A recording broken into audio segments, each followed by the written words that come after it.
নমস্কার। ঠান্ডা আসছে, নিউ ইয়ার আসছে এবং এই ঠান্ডার মরশুমে আমরা অনেকেই খুব পার্টি করি, খাওয়া-দাওয়া করি। কিন্তু সেই পার্টি পিকনিকের সাথে সাথে অনেকেরই একটা বাজে অভ্যাস থাকে, সেটা হচ্ছে মদ্যপান করেন। তো যারা সবসময়ই অতিরিক্ত পরিমাণে মদ্যপান করেন বা হঠাৎ করে পার্টি হচ্ছে, পিকনিক হচ্ছে, প্রতিযোগিতা লাগিয়ে অতিরিক্ত পরিমাণে মদ খেয়ে নিলেন, ১ বোতল মদ খেয়ে নিলেন, ৪-৫টা বিয়ার খেয়ে নিলেন বা ১০ প্যাক হুইস্কি খেয়ে নিলেন। এরকম প্রতিযোগিতা আমরা করি এবং পরের দিন সকালে হ্যাংওভার কাটানোর জন্য আমরা প্যারাসিটামল খেয়ে নিই। সেটা কি সেফ? না, প্যারাসিটামল খাওয়া একদমই সেফ না।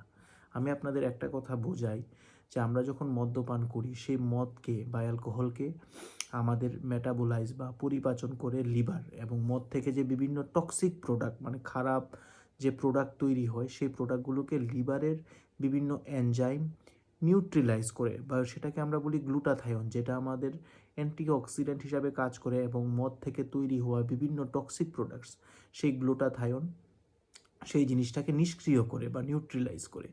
এখন আমি অতিরিক্ত পরিমাণে মদ খেলাম, পরের দিন আবার প্যারাসিটামল খেলাম। প্যারাসিটামলও আমাদের লিভারেই মেটাবলিজম হয়, মানে লিভারই প্যারাসিটামল থেকে তৈরি হওয়া বিভিন্ন টক্সিক প্রোডাক্টসকে নিউট্রিলাইজ করে বা নিষ্ক্রিয় করে।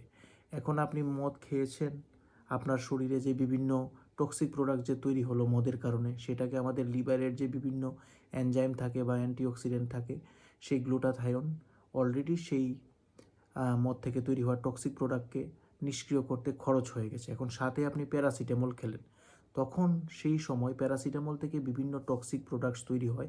একটা টক্সিক প্রোডাক্টস হচ্ছে NaPQI, অ্যান অ্যাসিটাইল পি বেনজোকুইনোন ইমিন। এই টক্সিক প্রোডাক্টটিকে নিউট্রিলাইজ করার জন্য গ্লুটাথায়নের দরকার হয়, এবং যারা অ্যালকোহল খায় তাদের শরীরে অলরেডি গ্লুটাথায়ন এই এনজাইমটি কম থাকে। তাছাড়া আরও বিভিন্ন এনজাইম আছে যেটি এই প্যারাসিটামল থেকে তৈরি হওয়া টক্সিক প্রোডাক্টসটিকে আরও বেশি পরিমাণে বাড়ায়, এবং এই টক্সিক প্রোডাক্টটি আমাদের লিভারের জন্য ডাইরেক্ট ক্ষতিকারক। লিভারের যে কোষ আছে বা সেলগুলো আছে, এগুলোকে ড্যামেজ করে এবং আস্তে আস্তে আমাদের লিভারকে খারাপ করতে সাহায্য করে। আস্তে আস্তে আমাদের লিভার সিরোসিসে চলে যায় বা ক্রনিক লিভার ডিজিজে চলে যায়। তাই প্রথম কথা বলবো, মদ্যপান থেকে দূরে থাকুন, বা যদি করেনও সীমিত পরিমাণে করুন, এবং বছরে ২-৩ বারের বেশি নয়। যারা ক্রনিক ইউজার এবং যারা প্যারাসিটামল খান, একদমই খাবেন না। যদি খাওয়ার হয় হ্যাংওভারের জন্য, তাহলে প্যারাসিটামল ছাড়া অন্যান্য আরও ওষুধ আছে, যেমন আইবুপ্রোফেন আছে, সেগুলো ডাক্তারের সাথে পরামর্শ নিয়ে খাবেন। সবাই ভালো থাকবেন। ধন্যবাদ।